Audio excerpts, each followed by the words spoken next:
Welcome to Infectious Laughter Podcast, where real, ridiculous, and relatable moments from working in healthcare are shared. We respect HIPAA because it's real, and we like our licenses. Now let's do this with culture and sensitivity.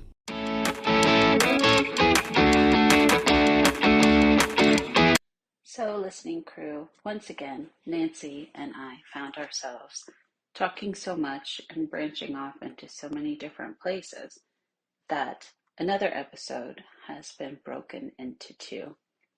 I hope you enjoy this brief episode based mainly on our quote-unquote research or quote searching up end quote what other nurses have said they need to carry with them.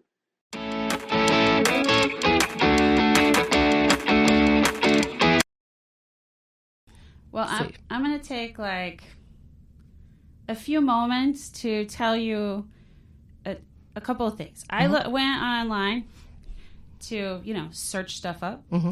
And I searched, tools that nurse practitioners use. And everybody, first of all, the last Reddit thread, which is the most popular place that people were putting things, was 3 years ago. Oh, wow. And it was all about like backpacks. And I don't need a backpack, because I don't have a whole lot of stuff. I can't walk in and out of patient rooms with a backpack. Right. I'm not going to put it on the floor outside the patient room, and it's not going to disappear or whatever. But the one for nursing, titled Any Tools You've Used That Actually Made Your Shift Easier, was last updated 4 months ago. And I'm just going to read you a few of the names of the people on Reddit, because they make little names, as well as some of their comments. Mm-hmm. So one person says having a CNA available made their shift better. Oh. and lots of things there. One person says, they're talking about like an Epic, the sticky note, whatever, that's fine. One person who is just like sort of an anonymous thing says less stuff, period. All I need is a pen, shears, and a stethoscope. Hopefully also wearing clothes. Cleans up the pre-shift ritual a ton. Yeah. Yeah. And no one else seemed to comment on them wearing clothes. They all said, add a small inspection flashlight. So, Trauma Tingles is a name. And he or she says, best thing I ever did was die inside when I hit the clock. Everything else is pretty easy after that. Horrible. Yeah. And a response from, I hate these words, Nancy. And, I use a lot of words. But their name is Loves to Spunk. Says, this is the best answer. Die when you clock in. You're a zombie. Just take care of your patients. You don't exist. Clock out. Healthcare doesn't exist. Enjoy your life. Wow. Now, some of that is leaving it at work. Right. But you can't be a zombie and do what we do. Not at all. No. Terrible. I think one of the reasons I've lasted so long, especially at the bedside, is leaving it at work. I have a great ability to do that. And, I'll be off for a couple of days and come back and somebody will say, hey, do you remember that patient? And they'll give me a name and I'll be like, not really. So I was just joking today with the RN in the office, because I'm in the office 1 day a week. Otherwise, I'm in the hospital. And she's like, hey, do you remember so-and-so went home on these IV antibiotics? And I said, yeah, I need more info than that. Right. Literally, I just saw him 2 days ago. Yeah. And she goes, well, it was the thigh infection, and they went to blah, blah, blah nursing home, and they were on these 2 antibiotics. And I go, oh, this lady who was on the 5th floor, and she's not so smart, and the sister's really weird. And she goes, yeah, that's the lady. I go, so you remembered by the 2 antibiotics? No, the drama generally. Oh, yeah. Yeah. I mean, sometimes antibiotics help to be like, oh. The doctors, they can tell you, hey, I can't tell you. So, no, we can't die inside. We hate that thread. Right. We'll give that a thumbs down.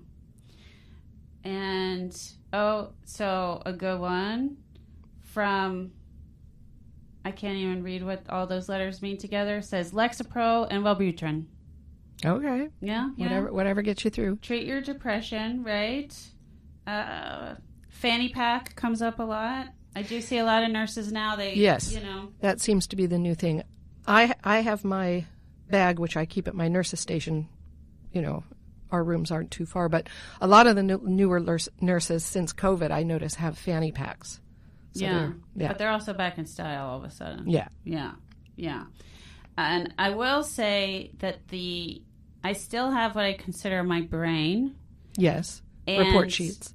Yeah, but... Well, for you, it's not a report sheet, but... Right. So when I was a nurse, I made like a grid, and I had what medications I was going to have to give and what time, so I could kind of check that off. Write down your labs. My labs, I had that. I had which, services they were being seen by, any tests they were having today, educational things, knowledge gaps that the patient had. But also when I was a nurse, I was paper charting. Right. So some of that is now on the computer, but as you're walking around, you can't be like, let me go check the computer to see, what I need to do. Yeah, I have to be kind of self-contained. So my report sheets, I write the meds on the back. That's in my pocket. My pens are in my pocket. I can't, I'm great on the computer, but I'm not attached at the hip to a computer. Matter of fact, a few years ago, we had a huge outage. None of the computers were working. Oh, yeah. And I noticed a lot of the nurses were still taking a computer from room to room. And I guess it's a portable desk. But okay. So they're writing their note. I guess because on their brain. None of the charting stuff was working. You couldn't get labs. To me, it was kind of freeing, but it was kind of like the old days where we didn't have the computer. Right. Very different then. It helps a lot. On my unit, we have a computer in every room, rather than, like, if I flow it to a different unit, there's kind of a grab in the morning to get a computer on wheels and keep that with you all day and put your name on it and, make sure everybody knows it's yours. Yes, and as I come onto the units, the stationary, like, desk computers, the nurse will have their clipboard with their stuff on it, fan, and I'm looking for a charting location because I'm all over the hospital, and I just have to go. I don't know what nurse is here right now. I'm taking this spot. You know how the computers on wheels for a while were called cows. Yes, we are. Did you know why we are not allowed to call them that anymore? Were you guys mooing at each other? No, and this was kind of a nationwide thing. My sister, who was she's retired now, but she was an architect who worked in designing hospitals and medical buildings, knew about it across the country. Apparently, and this is when these were new, a couple of nurses were outside the room, a patient's room, and they said, "Oh, there's the cow." No. And a patient thought they were talking about her. Oh, no. And it was, I guess, a huge deal. And since then, they are not cows. We do not call them cows. We call them WOWs. Workstation on wheels. Oh. Some places may call them something else, but you will find that nobody calls them cows anymore. I did not know that. That's the story. Look at the things I'm learning. Yes. One patient says, not patient, God almighty. Let me transition my brain. One Reddit thread says, I use my phone voice function to make notes and set alarms. Oh. I thought that was interesting. Mm-hmm. Mapping day with an hourly chart. People were advising certain pens and links to pens. Sharpie and light on my badge. I have seen nurses kind of weighing down that ID there. And sticky notes is still a thing, apparently. Eat enough food. They carry a protein bar with them. Mm-hmm. The joke is always nurses get a lot of urinary tract infections because they don't hydrate and they don't pee. There's actually a condition called nurse's bladder. Yeah, I lost that. I need to pee all the time. I can't hold it forever.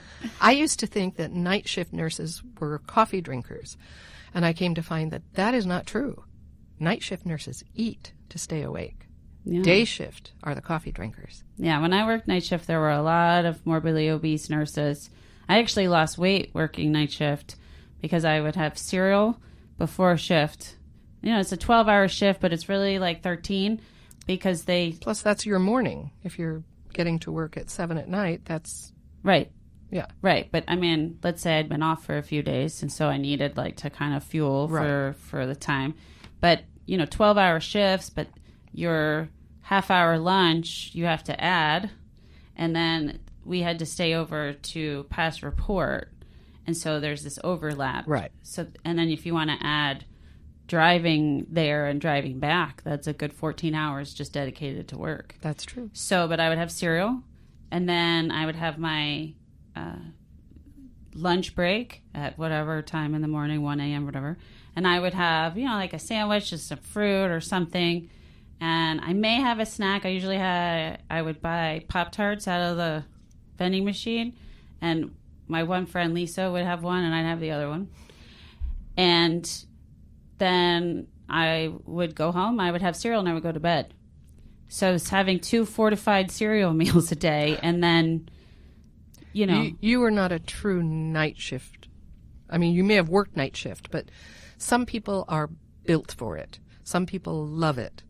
And to them, I say, thank you. I love you. Yeah, we need the night. I mean, we need nurses and absolutely. Everybody and some there. people do not want to work days. They like working nights. They function on nights. Yeah. It's different because I won't say that the patient, supposedly they're supposed to be sleeping, but this is when the sundowners happen. That's the patients who become agitated and confused when the sun goes down. Yeah, yeah. But some people just are built to work nights, and they love it, and I love them. Yeah, no, I'm glad they do it. There's a lot. Yeah. We can have a whole conversation on that. Popular release 4160 says coffee, smiley face. So that's a perfect transition there. And, I'm not going to say those words out loud. So I'm not going to say those words out loud. Heavy duty badge reel with a metal cord so it doesn't break. Oh, yeah. And this one individual says, psych nurses trembling in fear. I imagine they're worried. I don't think it's just psych nurses, but any agitated patient, if they took that badge, right? Yes. This is also why we're not supposed to wear dangly earrings. You're at the bedside, and I can remember this little old confused lady grabbing my hair with a death grip and not letting go. It's hard to get out of that. Yeah, 100%. Which is why I'm amazed when I see nurses with beautiful, long, flowing hair that is just hanging down. Yeah, yeah. Well, I was always told to have it up when mine was long because you're going to lean over wounds and things. And yes. So I imagine they're tying it up then. But so anyway, if you really, really want to see, some comments, you can look for that. One really good self-care one said, meditating on my break. Yes. This is probably not what you're looking for, but it helps. So that's self-care aspect. All right. Well, I think that kind of wraps some of that up. But I think it's, people see nurses carrying things all the time. And I wonder if they know what we have or why. If anybody wants to comment on something that they use at work that is helpful, we would love that. Right. Yeah. Like realistically, we don't need the things that we can't read. But you could send it, I guess. If you really think it's just important. Put it in the comments. Comments, yeah. We have the email, infectiouslaughterpodcast@gmail.com. There you go. So, yeah, share with us. Mm-hmm. Yeah, we would love, maybe we'll give you a shout out. You never know. Sounds good? Sounds good. All right, Nancy. Congrats on another episode where we figured out how to use this stuff. All right. The technology. Good job.